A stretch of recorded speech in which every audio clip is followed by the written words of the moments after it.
नमः शिवाय। ओम नमः शिवाय। ओम नमः शिवाय। ओम नमः शिवाय। ओम नमः शिवाय। ओम नमः शिवाय। ओम नमः शिवाय। ओम नमः शिवाय। ओम नमः शिवाय। ओम नमः शिवाय।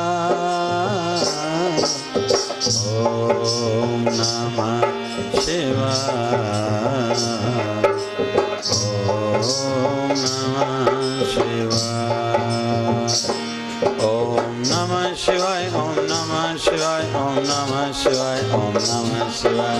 नमः शिवाय। ओम नमः शिवाय। ओम नमः शिवाय। ओम नमः शिवाय। ओम नमः शिवाय। ओम नमः शिवाय। ओम नमः शिवाय। ओम नमः शिवाय। शंकर भगवान की जय। हमें अगर अपनी मंजिल की ओर बढ़ना है, मंजिल को प्राप्त करना है, तो हमें पहले तो अपनी मंजिल निर्धारित करनी होगी। मेरी जीवन की मंजिल है क्या? फिर उसके बाद हमारे अंदर में प्रश्न उठते जाएंगे, जिसका समाधान अगर हमने ढूंढ लिया, बाहर से या अंदर से हमें समाधान मिला, तो हम नज़दीक दिन ब दिन अपनी मंजिल के होते जाएंगे। केवल नहीं बातों तक सीमित रहे अगर हम, नहीं वैसे वातावरण में गए, नहीं वैसा हमारा प्रयास रहा, जैसी हमारी मंजिल हमने चुनी है या बनाई है, तो हमारे हाथ में कुछ लगने वाला नहीं है। इसलिए तो बोलते हैं कि इस समय केवल 2% क्रीम पर्सनालिटीज गिनी जाती हैं दुनिया में, जिन्होंने जो चाहा है वो पाया है और करके दिखाया है। और हम जो बीच वाले लोग हैं 98% वाले, उनमें बहुत लोग आलसी हैं, कुछ लोग शंका वाले हैं, कुछ लोग केवल श्रद्धा वाले हैं, बस श्रद्धा के आधार पर जीते हैं। लेकिन केवल श्रद्धा रखने के साथ साथ जो उनको करना चाहिए था श्रद्धा भाव अंदर में रख के वो करते नहीं, इसलिए वो उनकी गाड़ी भी रुकी रहती है। फिर अविश्वासी लोग, फिर बहानेबाज लोग, इधर उधर के बहाने रोज बनाने। कुछ लोग ही पुरुषार्थी रहते हैं, लेकिन पुरुषार्थ फिर कैसा हो, कितनी स्पीड से हो, गति उसकी कैसी हो। लेकिन कुछ लोग फिर वैसे भी रहते हैं कि पुरुषार्थ बहुत दिशाओं में करते हैं, जिनके कारण भी उनकी अपनी जो मंजिल थी उसको पा नहीं पाते। लास्ट में फिर दूसरों को कोसना, पछतावा करना, रोना धोना। फिर आध्यात्मिक दृष्टिकोण से देखें तो फिर अंत अच्छा नहीं होता, नाम छोड़ के नहीं जाते, परम पद मोक्ष गति को तो पाने की बात ही दूर रही, स्वर्ग तक नहीं पहुंच पाते। और ये बहुत दुखद बात होगी कि हम इंसानी योनि में, मनुष्य योनि पाने के बाद पशुओं की योनि में जाएं, 84 लाख जीवा जीवनी में हमारा जाना हो। क्या बोलें, हमारे ऊपर मुंह पर ही ऐसे बोलते हैं भाई तुम्हारे मुंह पर बात अच्छी नहीं लगती, मतलब इतनी सयानप हमने हैं, इतनी पदवियां हैं, स्टेटस हमारा अच्छा है, इतनी डिग्रीज हैं, उसके बावजूद भी हमारी गति अगर अच्छी नहीं हुई, ये ठीक नहीं होगा। इसलिए अपनी मंजिल की ओर स्पीड से बढ़ें, दूसरे काम भी करने हैं, नहीं तो लास्ट में पछताना ही पड़ेगा। जैसे कुछ लोग बोलते हैं, परिवर्तन की धारा में इतने दूर बहे, पता चला है आज के हम नहीं रहे। जो हमने मंजिल को चुना था, निर्धारित करी थी, बहुत सी दिशाओं में हमने शक्ति लगाई, वो मंजिल को पा नहीं सके। जुस्तजू जिसकी थी उसको तो न पाया हमने, मगर इस बहाने से देख ली दुनिया हमने। चलो बहुत कुछ देख लिया, अच्छा है, लेकिन जो तुम्हारी जुस्तजू में था, जो तुम्हारे मन में था, उसको तो नहीं पा सके ना। इसलिए अपनी मंजिल की ओर बढ़ना तो होगा और चाहिए, तभी तो ये सब कुछ सफल होगा। हमने जो खाया, जो पहना, जिस कुल जाति में हमारा जन्म हुआ, जो हमारे माँ बाप के अरमान थे, सब बरोबर हो जाएगा। गवर्नमेंट ने हमारे ऊपर खर्चा करा, स्कूल कॉलेज में, गवर्नमेंट कॉलेजों में हमने पढ़ा, कभी कभी गवर्नमेंट हॉस्पिटल्स में हमने दवाइयाँ ली, वहाँ से इलाज कराया था। गवर्नमेंट की बने हुई व्यवस्था, लाइटिंग, रोड, जिसका हमने उपयोग किया।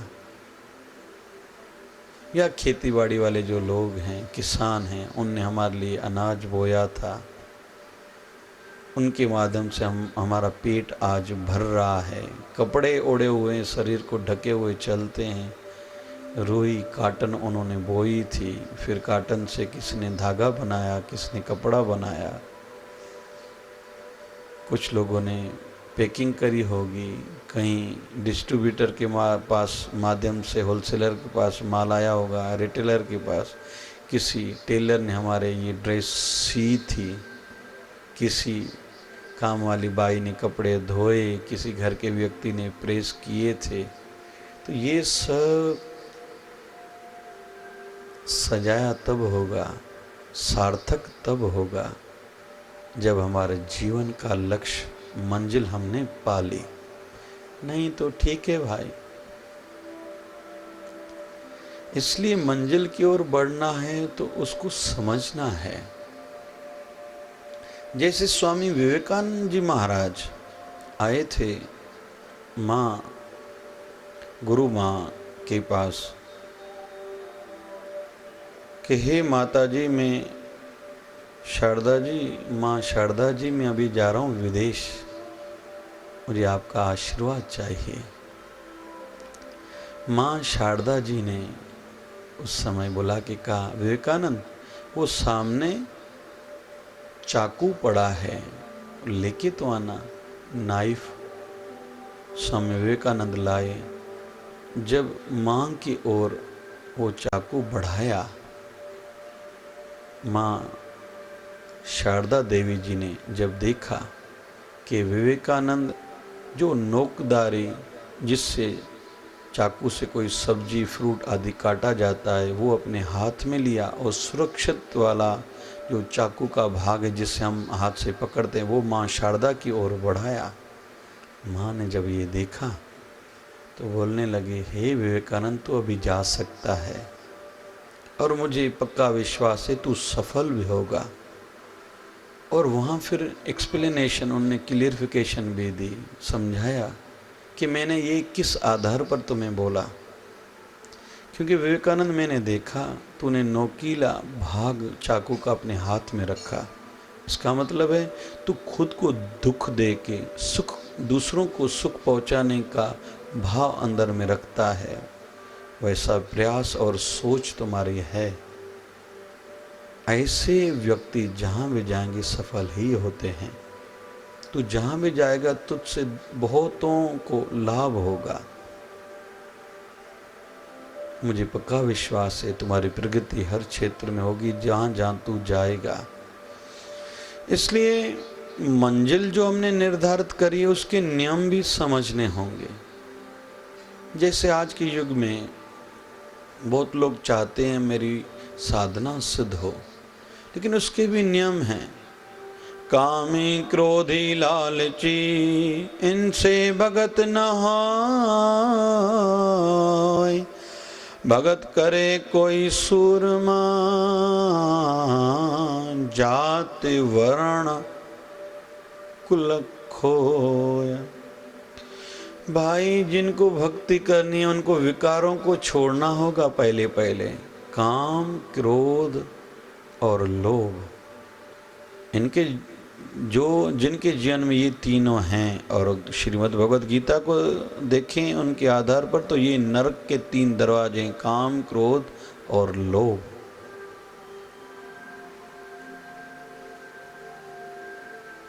ये जिनके जीवन में है वो कभी साधु नहीं बन सकते। साधु कौन बनेगा? भक्ति करे कोई सूरमा, एक तो जिसके हृदय में विशालता हो, कभी अपनी निंदा सुने तो उसका मन दुखी नहीं होता हो। संसार के अन्य में अच्छे लोगों के पीछे ही तो बातें करने वाले बहुत बातें करते हैं, क्योंकि जो लड़ने वाले उनके पीछे ज़्यादा बातें नहीं करते, क्योंकि लोगों को पता है वो आके मुझसे लड़ेगा। अच्छे लोग किससे लड़ते नहीं हैं और नहीं लड़ना चाहिए। हाँ, क्लियर जरूर करना चाहिए, अपना पक्ष जरूर रखना चाहिए, उस तक अपना संदेशा भेजना चाहिए। भाई क्या शंका है, आ जाओ बात करो, मैं बैठा हूँ। या हमारे नज़दीक का कोई व्यक्ति है जो बोलने में इतना उत्साहित नहीं है, कमज़ोर है बोलने में, उसकी ओर से हम उसको क्लियरिफिकेशन दें, एक्सप्लेनेशन दें, बताएं इसने ये काम किया, उसके पीछे ये, आपको जो पता चला है वैसी बात नहीं, उसके पीछे ये राज है या ये कहानी है। हमारा ये फर्ज बनता है। जो बोलना जानते हो खुद के लिए तो बने, बोलें, लेकिन दूसरों के लिए बोलें। और वैसे भी एक बात शास्त्रों में आती है, संत बोलते हैं, आप कभी भी वकील बनना, जज नहीं बनना। वकील अपनी बात रखता है, एडवोकेट अपनी बात रखता है, जजमेंट जज देता है। आप किसी के लिए जजमेंट नहीं देना कि ये ऐसा ही है। चलो उसका तो नुकसान हुआ नहीं हुआ, तुम्हारी विचारधारा अगर नीचे गिरी तो तुम्हारी साधना सिद्ध नहीं होगी, शांति नहीं मिलेगी, मोक्ष का द्वार नहीं खुलेगा, प्रभु की प्राप्ति नहीं होगी, अपने सद्गुरुदेव भगवान की रहमत नहीं होगी, फिर ऐसे ठल्ले के ठल्ले रह जाओगे। साधना की इच्छा रखते हो तो उस नियमों को समझना होगा और सूरमा बनो। कभी कभी बहुत कुछ खोना भी पड़ता है, बलिदान भी देना पड़ता है, समय का, संपत्ति का, परिवार का भी कभी कभी बलिदान देना पड़ेगा। जैसे गुरु गोविंद सिंह महाराज ने अपने धर्म के लिए किया था। 4 बच्चे अपने, 4 ही बच्चे थे, चारों ही अपने धर्म पर कुर्बान कर दिए। ये ध्यान देना होगा। अगर साधना चाहते हैं तो सूरमा बनना है, और जात वर्ण का कभी ध्यान नहीं रखना। मैं इस जात वाला हूँ, मुझे ये सेवा कार्य नहीं जचता, ये कभी नहीं सोचना। हाँ ठीक है, इसमें भी 2 मत नहीं, 2 राय नहीं है। तुम्हारे में जो क्षमता है वैसे ही काम करो। ऐसा नहीं कोई जैसे डॉक्टर है, गरीबों को फ्री में या कम पैसे में देखे और दवाई दे, हेल्प करे, उसका किसका ऑपरेशन है तो, लेकिन वो डॉक्टर जाके केवल मंदिर में झाड़ू लगाए और अपनी डॉक्टरी पेशे से, धंधे से, व्यवहार से दूसरों की हेल्प नहीं करे, तो ये भी बात कोई अच्छी नहीं गिनी जाएगी। कोई एडवोकेट है, इसका मतलब नहीं कि केवल मंदिर में जाके प्रसाद बांटने की सेवा करो। दूसरे गरीबों को, जो किसी उलझन में फंसे हुए हैं, किसी ने उनके ऊपर केस किया, उसको छोड़ाओ। तुम्हारी सच्ची सेवा ये है। जिसे मैं अपनी बात बताता हूँ, मेरे सदगुरुदेव भगवान परम पूजनीय सदगुरु श्री बाबा शिवभजन जी महाराज बोला करते थे। मैंने एक बार पूछा था, साईं मैं मौन व्रत रखूं, कितने दिन रखूं आप बताओ। तो बोलते थे तुम्हारा बोलना ही तुम्हारा मौन व्रत है। तो मैंने पूछा, साईं आप कैसे बोलते? बोले तुम एक तो डॉक्टर हो, MBBS हो, दूसरों को देखोगे, बोलोगे, नहीं तो सामने वाले को कैसे समाधान होगा। तुम्हारा बोलना दूसरे का भला होना है, परोपकार है तुम्हारा बोलना ही। तुम प्रवचन सत्संग करते हो तो तुम्हारा बोलना ही दूसरे का भला है, तो तुम्हारा बोलना ही परोपकार है, तुम्हारा बोलना ही मौन व्रत है। हाँ, जहाँ नहीं बोलना है, घर में रहो या कभी कभी एकांतवास लेनी पड़े तो ठीक है, लेकिन ज़्यादा भी नहीं लेना। इसलिए सबको ध्यान देना होगा कि इस समय मुझे क्या करना है। बाबा शिवभजन साईं हम पे कृपा करें, हम भी अपनी मंजिल की ओर बढ़ने का प्रयास करें और समझें फिर करें। बाबा शिवभजन साईं की आशीर्वाद हो, परमपिता परमेश्वर ऐसी सद्बुद्धि दे, हम भी इस ओर अपनी यात्रा बढ़ाएं। हरि ओम, जय शिवधारा। बोलो जय शिवधारा। शिवधारा आश्रम में आने वाले सभी श्रद्धालुओं का तहे दिल से स्वागत है। शिवधारा आश्रम सिंधुनगर अमरावती, इनके द्वारा संचालित शिवधारा मिशन, जिसके अंतर्गत कई जन कल्याण, जन सेवा, परोपकार सेवा कार्य, धर्म कार्य तथा कई प्रकार के स्वास्थ्य विषयक शिविरों का आयोजन यह मिशन करता आ रहा है। इस शिवधारा आश्रम के पूज्य साईं श्री डॉक्टर संतोष कुमार जी महाराज, इनकी सुमधुर वाणी में हर रोज भक्तगण सत्संग एवं प्रवचन का लाभ लेते हैं, जिसमें पूज्य साईं श्री डॉक्टर संतोष कुमार जी महाराज सभी भाविक साध संगत को सत्संग में सामाजिक जन कल्याण, जन सेवा, परोपकारी सेवा कार्य, धर्म कार्य तथा अनेक प्रकार के उपक्रमों के लिए प्रेरित करते आ रहे हैं। हर रोज सत्संग के बाद यहाँ आए श्रद्धालुगण वितरित होता महाप्रसाद का लाभ बड़ी संख्या में लेते हैं। शिवधारा आश्रम में पूज्य साईं श्री डॉक्टर संतोष कुमार जी महाराज सत्संग, प्रवचन के अलावा